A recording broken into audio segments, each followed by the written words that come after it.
बेहद ही महत्वपूर्ण सूचना मैं आपको दे रहा हूँ। कई सारे छात्र मुझे मिले हैं जिन्होंने एनटीपीसी के फॉर्म को अप्लाई करने के दौरान या एएलपी के फॉर्म को अप्लाई करने के दौरान उन्होंने क्या किया, दो अलग अलग जोन से उन्होंने फॉर्म भर दिया। एक बच्चे आप ही की क्लास के थे जिनकी शिकायत थी कि मैंने अपने साथी को फॉर्म भरने के लिए सर दिया था, लेकिन उससे बातचीत नहीं हो पाई और उसने कहा कि हम अभी नहीं भर पाए हैं, समय नहीं मिल पा रहा है, भर देंगे।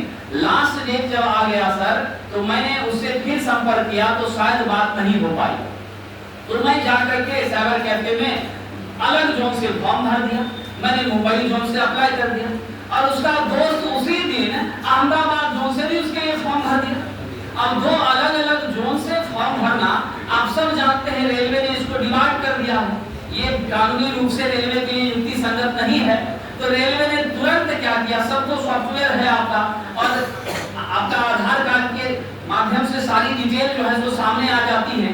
तो रेलवे ने दोनों जोन के भरे हुए फॉर्म के पूरे डिटेल के साथ एक सो कॉज नोटिस उस बच्चे को भेज दिया, जिसमें उसे कहा गया है कि आप इसका जवाब दें और यथोचित जवाब यदि आप नहीं देते हैं तो 11 तारीख से पहले 11 नवंबर से पहले जवाब देना है।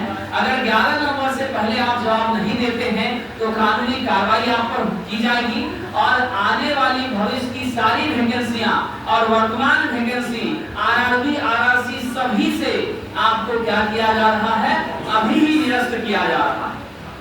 अब वो छात्र परेशान है। अगर आपके परिचय का भी कोई ऐसा विद्यार्थी हो तो उसके लिए रेलवे से इस पर चर्चा की गई है और चर्चा के बाद रेलवे ने यह सुझाव दिया है, समझ गए, मतलब रेलवे के माध्यम से यह सुझाव प्राप्त हुआ है कि ऐसे कंडीशन में छात्र के पास उचित जवाब का ऑनलाइन जवाब देने का विकल्प खुला हुआ है।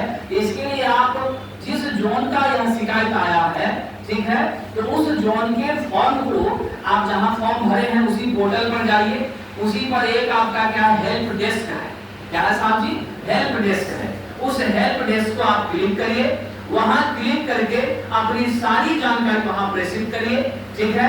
तो अगर वो 3-4 दिन के अंदर कर दे रहे हैं, ये नहीं कि 11 नवंबर तक, मैं आज ये सूचना आपको दे रहा हूं, आज के 3-4 दिन के भीतर, यानी आप मान कर चलिए दीपावली से पहले आप कर दे रहे हैं, तो हो सकता है कि बहुत सॉफ्ट रवैया आपके साथ अपनाया जाए और आपके एक बोर्ड को, एक जोन को कैंसिल करके एक जोन के फॉर्म को स्वीकृति प्रदान की जाए और आप हर तरह के संकट से बच सकते हैं। अगर आप लेट कर देते हैं तब वैसी परिस्थिति में आपके पास विकल्प है कि फर्स्ट क्लास न्यायिक दंडाधिकारी से आप जाकर के कोर्ट में, सिविल कोर्ट में पूरा विवरण के साथ अपनी बातों को रखेंगे। रखने के बाद वह डिटेल जैसे आपको पीडीएफ में रेलवे ने भेजा है वैसे ही रेलवे के मेल पर आप वैसा ही पीडीएफ जवाब में उसको भेजेंगे। भेजने के बाद हो सकता है रेलवे उसको स्वीकार करे या ना भी करे, या नहीं तो अगर आपका जवाब उचित है तो अभी की वैकेंसी से आपको डिमांड कर सकता है, अगली वैकेंसी में अगर जवाब संतुष्टिप्रद है तो आपको मौका दे सकता है। लेकिन आप इस मौके से बच सकते हैं यदि आप क्विक एक्शन लेते हैं, 1 से 2 दिन 3 दिन के अंदर ऐसा करते हैं। तो यह पर्सनल लेवल पर मैंने आपको ये जानकारी दी है, यह ऑथेंटिक रूप से जानकारी कहीं वेबसाइट पर आपको मिलेगा नहीं साथियों। और विशेष शक्ति इसमें साउथ जोन के जितने भी हैं वहां विशेष शक्ति अपनाई जा रही है।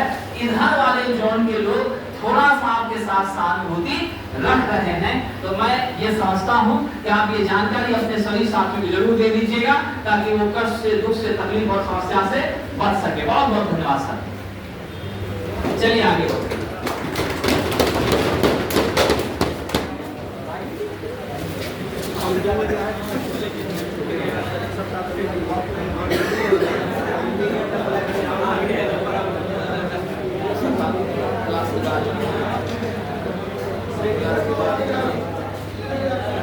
आइए साहब आगे बढ़ते हैं। 1100 MSCP दिया गया, क्या दिया है साहब जी, MSCP आपका कितना है, इंटेंसिटी है आपका 1000 MSCP। मेरा साथी पावर कितना दिया है, 500 वाट दिया है। डालिए दीजिए अभी है। उसके बाद साहब जी आपसे क्या कह रहा है, मेरा हाइट कितना है, 2.7 मीटर है। आपसे पूछ रहा है ठीक नीचे, तो नवयुवक ठीक नीचे जब हम आते हैं तो आपका क्या हो जाता है, ठीक नीचे आइएगा तो एंगल का पोजीशन 0,